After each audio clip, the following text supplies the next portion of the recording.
इनसे मिलिए। ये है Sharma ji, all in one stationery के मालिक। इनकी दुकान बॉल पेन की तरह स्पीड में चलती है, पर जब कोई बिल मांगता है तो लगता है जैसे स्पीड ब्रेकर आ गया, क्योंकि अलग अलग जीएसटी दरों की आइटम्स का एक ही बिल बनाने में आती है परेशानी। पर अब इस प्रॉब्लम का मिल गया है समाधान। Casio GST calculator MJ120 GST और MJ12 GST जीएसटी टैक्स के साथ बिल बनाएं चुटकी में। हम सब जानते हैं कि स्टेशनरी के उत्पादों पर अलग अलग जीएसटी निर्धारित है, जैसे पेंसिल पर 0%, पेपर शीट पर 5%, पेन पर 12%, व्हाइट बोर्ड और इंक पैड पर 18%। इसलिए दुकानदारों की सहूलियत के लिए कैसियो जीएसटी कैलकुलेटर में जीएसटी की ये 5 टैक्स दरें डिफॉल्ट सेटिंग के साथ इन 5 कीज में आती हैं और इनको चेंज करना भी बहुत आसान है। चलिए देखते हैं कैसियो जीएसटी कैलकुलेटर के साथ बिल कैसे बनाया जाता है। By default calculator GST plus mode में है। मान लीजिए हमें नीचे दिखाए गए आइटम का बिल बनाना है। पेपर शीट के लिए 200 के बाद जीएसटी प्लस 1 की को एक बार दबाएं। 210 ये ग्रॉस वैल्यू है, मतलब net value plus GST. GST plus 1 को दूसरी बार दबाने पर आपको नेट वैल्यू दिखाई देगी 200। इसे 5% वाले कॉलम में लिखें। जीएसटी प्लस 1 को तीसरी बार दबाने पर आपको टैक्स वैल्यू मिलेगी, जो यहाँ 10 रुपए है। देखा आपने, इस कैलकुलेटर से बिल में लिखी जाने वाली तीनों values, gross value, net value और टैक्स वैल्यू निकालना कितना आसान है। पेन के लिए 5 into 50 जीएसटी प्लस 2 को एक बार दबाएं। 280 ये ग्रॉस वैल्यू है। जीएसटी प्लस 2 को दूसरी बार दबाने पर आपको नेट वैल्यू मिलेगी 250। इसे 12% वाले कॉलम में लिखें। जीएसटी प्लस 2 को तीसरी बार दबाने पर आपको टैक्स वैल्यू मिलेगी। ऐसे ही व्हाइट बोर्ड और इंक पैड की नेट वैल्यू के लिए जीएसटी प्लस 3 को 2 बार दबाएं।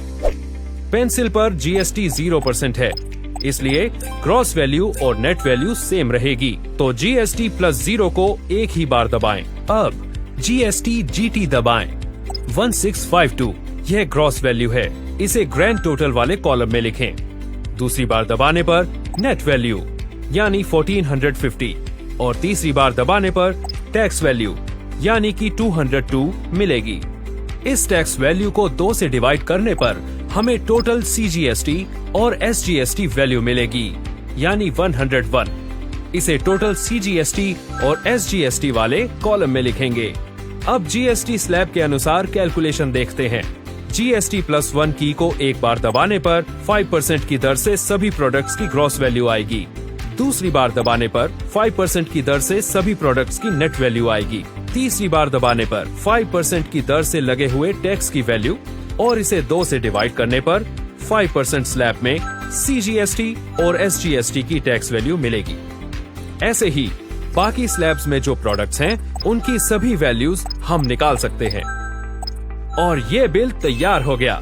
आइए अब देखते हैं कि सेलिंग प्राइस पर बिल कैसे बनता है। पहले टैक्स की दबाकर कैलकुलेटर टैक्स मोड में लाएं। मान लीजिए आपने इन 2 आइटम्स जो एमआरपी पर हैं, इनका बिल बनाना है। एक 100 रुपए का एलईडी बल्ब जिस पर 12% जीएसटी लगा है और एक 150 रुपए के स्विच पर जीएसटी 18% लगा है।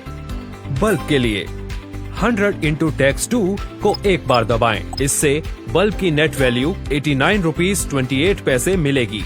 टैक्स 2 को दोबारा दबाने पर 12% की टैक्स वैल्यू 10 रुपीज 72 पैसे मिलेगी। देखा कितना आसान है सेलिंग प्राइस से टैक्स वैल्यू निकालना। इसी तरह स्विच की टैक्स वैल्यू भी निकाली जा सकती है। इस कैलकुलेटर को बहुत सोचकर बनाया गया है, इसीलिए अगर भविष्य में टैक्स बदलता है तो आप भी बड़ी ही आसानी से अपना टैक्स प्रतिशत कुछ इस तरह से बदल सकते हैं। सबसे पहले एसी बटन को प्रेस करें, फिर परसेंटेज यानी प्रतिशत की को लॉन्ग प्रेस करें। आपको स्क्रीन पर सेट दिखेगा। फिर जीएसटी प्लस 1 को प्रेस करें।